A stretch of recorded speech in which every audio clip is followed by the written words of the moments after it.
kali ini saya akan menyampaikan penjelasan tentang teks resepsi, mulai dari pengertian, fungsi, struktur, ciri-ciri, kebahasan, hingga jenis-jenisnya. Setelah itu, saya akan memberikan contoh resepsi dari buku porsi mie ayam sebelum makan, karya Brian Beza sebagai penerapan materi tersebut. Oke, langsung saja kita mulai pembahasannya. Potong. 1. Pengertian teks resepsi.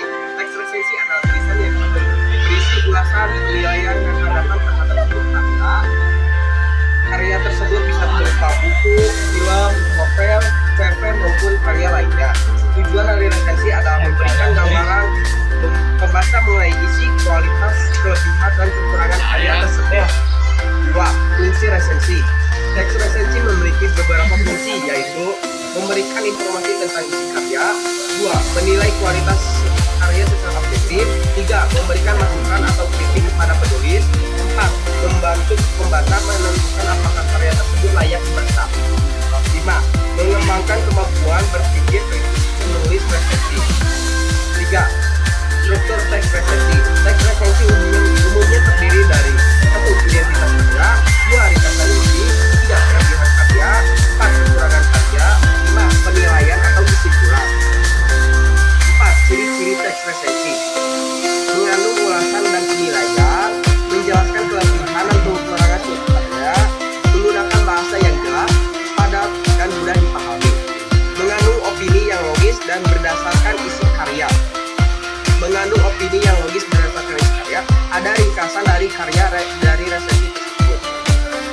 Kebahasaan dalam teks resensi, menggunakan kata sifat penilaian seperti menarik, kuat, lemah, kurang jelas.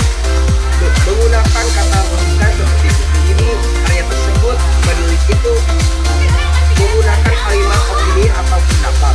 Menggunakan istilah perbukuan seperti alur, karakter, tema, dan setting.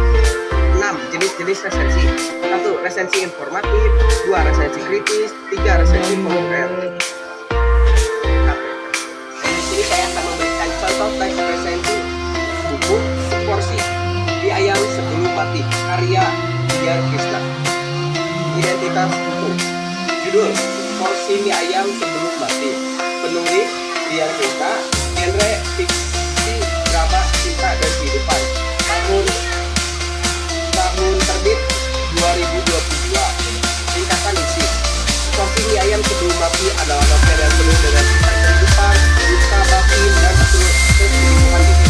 Buku ini menceritakan tokoh utama yang sedang berada pada titik terendah hidupnya, merasa hampa, kehilangan arah, dan berdamai dengan masa lalu yang belum selesai.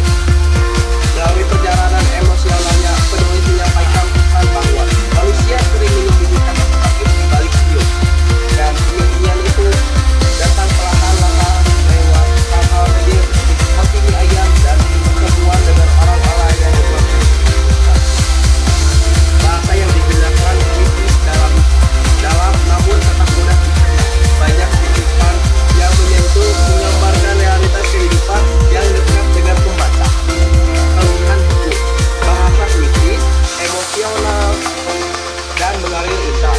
Tema yang relatable, buka batin, kehilangan, proses sembuh.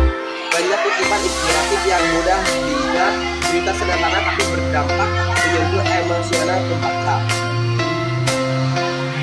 Kekurangan buku ini adalah beberapa bagian terasa terlalu melankolis untuk pembaca yang tidak suka gaya puitis.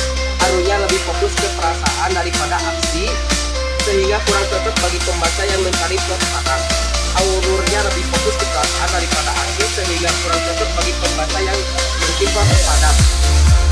Ada beberapa repetisi kalimat yang mungkin terasa terlalu banyak.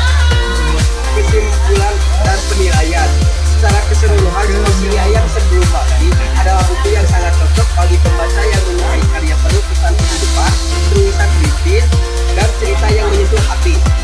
Buku ini menawarkan pengalaman membaca yang emosional dan realistis, sekaligus mengajak kita memahami pentingnya menghargai hal-hal kecil dalam hidup.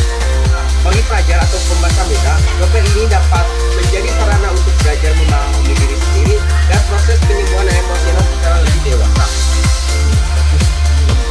Demikian penjelasan dan resensi yang bisa saya